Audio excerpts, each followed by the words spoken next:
Dzelzceļš ir Latvijas sabiedriskā transporta mugurkauls. Tas pamatoti tiek uzskatīts gan par drošāko, gan dabai draudzīgāko sauszemes transportu, radot līdz pat 4 reizēm mazāk oglekļa emisiju nekā citi transporta veidi. Vilcieni ir ne tikai ekoloģiskāki, bet arī ļoti efektīvi. Tie vienlaikus var pārvadāt lielu pasažieru skaitu, samazinot sastrēgumus un ceļu noslogojumu. Jūs, braucot ar vilcienu, varat atpūsties, lasīt, strādāt vai vienkārši baudīt skaistas ainavas pa logu. Pēdējo gadu laikā ar Eiropas Savienības fondu atbalstu tiek veicināta Latvijas dzelzceļa infrastruktūras attīstība, padarot mūsu pārvietošanos drošāku, ērtāku, kā arī ātrāku. Jau šobrīd Latvijas iedzīvotājiem ir iespēja baudīt pārvietošanos ar jaunajiem elektrovilcieniem.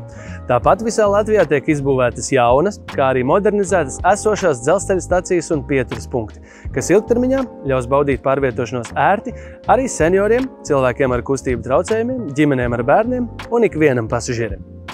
Šajā raidījuma cikla Izaugsmes ceļš sērijā mēs dosimies apskatīt, kādas pārmaiņas pēdējo gadu laikā ir piedzīvojusi Latvijas dzelzceļa infrastruktūra. Latvija iegādājusies 32 elektrovilcienus. Jaunie vilcieni ļauj vienlaicīgi pārvadāt gandrīz 900 pasažierus. Katrā no tiem ir 436 sēdvietas un 454 stāvvietas. Zemā grīda nodrošina ērtu iekāpšanu no modernizētajām platformām visiem pasažieriem. Tajā skaitā pasažieriem ar kustību traucējumiem, senioriem un ģimenēm ar bērnu ratiņiem. Jaunajos elektrovilcienos pieejama klimata kontrole, kas braucienu īpaši patīkamu padara vasarās. Ergonomiski sēdekļi un mūsdienīgas labierīcības, kas piemērotas arī pasažieriem ar ierobežotu mobilitāti. Tāpat vilcieni aprīkoti ar Wi-Fi pieslēgumu, kas ļauj mums ceļā turpināt iesāktos darbus vai vienkārši vērot savu mīļāko seriālu. Jāmin, ka jaunie elektrovilcieni ir daudz klusāki. Tas uzlabo ne tikai pasažieru, bet arī maršrutu apkārtējo māju iedzīvotāju ikdienu. Es ar vilcienu pārvietojos jau kādus 7 gadus kopš studiju sākuma, un arī tagad darba vajadzībām izmantoju vilcienu. Un teiktu kopumā, ka kopš ir palaisti jaunie vilcieni, pārvietošanās ir daudz ārtāka un arī ātrāka. Vilcienos arī ir labs internets, kas nodrošina iespēju pieslēgties darbiem pēc nepieciešamības jau esot ceļā, kas arī ietaupa laiku un arī ko darīt. Un esmu arī novērojusi, ka senioriem un māmiņām ar ratiņiem ir ļoti viegli iekāpt jaunajos vilcienos. Lai pasažieri varētu ērti piekļūt vilcienam, šobrīd turpinās aktīva infrastruktūras pārbūve. Jaunajiem transporta līdzekļiem pielāgojot pasažieru platformas elektrificēto dzelzceļa līniju stacijās un pieturas punktos. Izmaiņas pašlaik norit ceļa posmos Rīga-Jelgava, Rīga-Tukums, Rīga-Krustpils un Rīga-Skulta. Jaunās pasažieru platformas būs piemērotas ikviena sabiedrības locekļa vajadzībām, īpaši domājot par piekļuvi dzelzceļa transportam cilvēkiem ar kustību traucējumiem. Modernizētās platformas ir aprīkotas ar ērtām un funkcionālām nojumēm, soliņiem, apgaismes un apziņošanas sistēmām un visu citu nepieciešamo ērtai un patīkamai dzelzceļa satiksmes izmantošanai. Ir padomāts arī par cilvēkiem ar redzes traucējumiem, izbūvējot taktilās drošības joslas. Stacijas teritorijā būs bruģēti gājēju un apvienotie gājēju veloceliņi, kas savienos sliežu zonu ar pilsētas infrastruktūru. Tāpat blakus pieturvietām tiks uzstādītas drošības barjeras. Atsaucoties uz pasažieru pieprasījumu, Rīgā tiek izbūvētas arī 4 jaunas dzelzceļa pieturvietas. 2 no tām atradīsies pasažieru pārvadājumiem atjaunojamajā līnijā uz Bolderāju. Jauna pieturvieta tiek izbūvēta Dauderos un netālu no tirdzniecības centra Akropola Alfa Šmerlī. Savukārt Jelgavas līnijā bijusī pieturvieta Atgāzene ir mainījusi savu atrašanās vietu, un jauna pieturvieta ir izbūvēta netālu no bērnu slimnīcas, ļaujot mazajiem pacientiem vecāku pavadībā ērti nokļūt slimnīcā, lai saņemtu nepieciešamos pakalpojumus. Jaunās pieturvietas nosaukums izvēlēts atbilstoši atrašanās vietai – Bieriņi, bērnu slimnīca.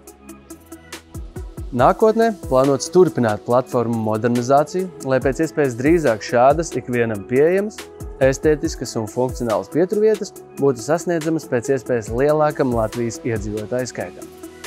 Vilciens ir ne tikai ērts, bet arī ātrs, drošs un uzticams transporta līdzeklis, kas nav atkarīgs no citiem satiksmes dalībniekiem un sastrēgumiem. Tu vari pārvietoties ne tikai Rīgas robežās vai doties uz jūru, bet arī apciemot tuviniekus visā Latvijā. Lai vēl vairāk samazinātu ceļā pavadāmo laiku starp gala stacijām, ar Eiropas Savienības fondu atbalstu pašlaik tiek realizēts projekts vilcienu kustības ātruma palielināšanai, veicot būtiskus modernizācijas darbus posmā Rīga-Jelgava un no Lielvārdas līdz Skrīveriem. Projekta ietvaros šajās dzelzceļa līnijās kopumā tiek modernizēta dzelzceļa infrastruktūra vairāk nekā 100 km garumā, aprīkojot dzelzceļa pārbrauktuves ar jaunām pārbrauktuvi signalizācijas sistēmām un automātiskajām barjerām, pārbūvējot dzelzceļa sliedes un elektrokontakttīklus, lai noteiktās vietās nodrošinātu vilcienu kustības ātrumu līdz 140 km/h. Uzlabojot vilcienu infrastruktūru, mainījusies ne tikai pasažieru, bet arī mašīnistu ikdiena. Tā kļūst ērtāka, drošāka un tā veicina vispārējo vilcienu satiksmes efektivitāti. Runājot tieši par drošību, nāk uzreiz prātā sistēma, kur ir piesaistīta pie GPS. Tas nozīmē to, ka brauciena laikā mašīna pati redz, kur viņa atrodas. Jaunie vilcieni viņa tā kā jau priekšā pasaka laicīgi, kas uz ceļa darās, kāda ātruma ierobežojuma. Un līdz ar to mašīnas jau var laikus norēģēt, sagatavoties šim momentam. Visā sastāvā ir kameras, katrā vagonā vairākas kameras, un ārpusē arī ir kameras.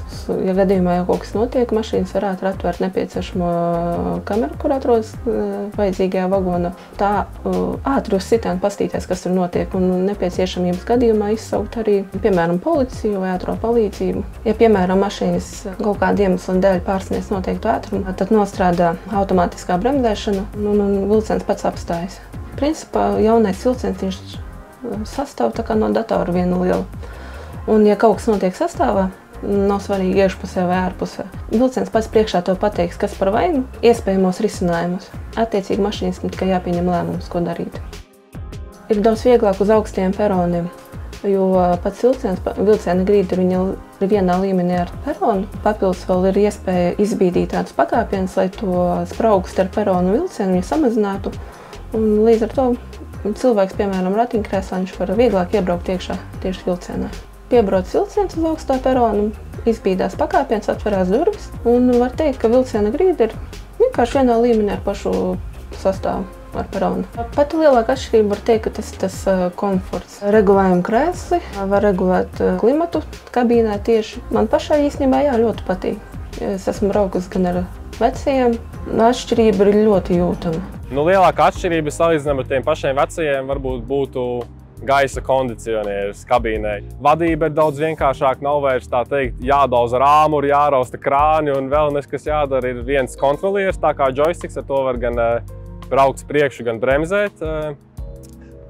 Ļoti liels uzlabojums arī tas, ka kabīnē ir mikļuviņu krāsas un leduskapis, kas vecajos vilcienos nebija pieejams. Līdz ar to mums, piemēram, braucot garākos braucienos, kad mēs ņemam līdzi ēdienu, mēs baigi neko nevaram paņemt, jo viss sāc sabojājas, bet jaunajos vilcienos šāda problēma vairāk nav. Ieliec leduskapī, kad apstājies gala stacijā, ieliec mikroviņu krāsnī, uzsildi un dzīvo laimīgs tālāk. Tās būtu tādas lielākās atšķirības. Un arī klusums kabīnē. Ja vecajos vilcienos viss bija tā kā ļoti skaļi, tad ienākot jaunā vilciena kabīnē, mašīnistam tiešām apkārt ir tāds ārkārtīgi kluss, tā teikt. Protams, nevar salīdzināt to, kā ir braukt ar vecu mašīnu un braukt ar jaunu mašīnu. Tas pats arī ir jaunajos vilcienos. Var uz darbu mierīgi nāk žaketē un šlipsē, nevis tēkraklā kā agrāk, jo viss būtu nosmērējis ar eļļām. Un tā teikt, mierīgi strādāt, mierīgi un patīkami strādāt. Manuprāt, jaunie vilcieni noteikti pacels profesijas prestižu, jo nebūs vairs jāņemās ar nekādām eļļām, āmuriem, bet varēs sēdēt kabīnē un pievērsties tiešām vilcienu vadīšanai, un tā, manuprāt, kļūst par tādu tā kā vairāk baltās apaklīs profesiju, nekā tā ir bijusi līdz šim.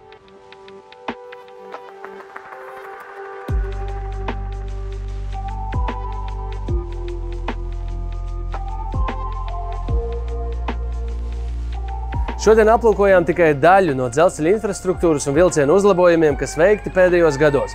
Šīs inovācijas ne tikai uzlabo mūsu ikdienas dzīvi un sabiedriskā transporta pieejamību ikvienam Latvijas iedzīvotājam, bet palīdz mums veidot ilgspējīgāku un videi draudzīgāku nākotni. Uz tikšanos dzelzceļa stacijās un vilcienos!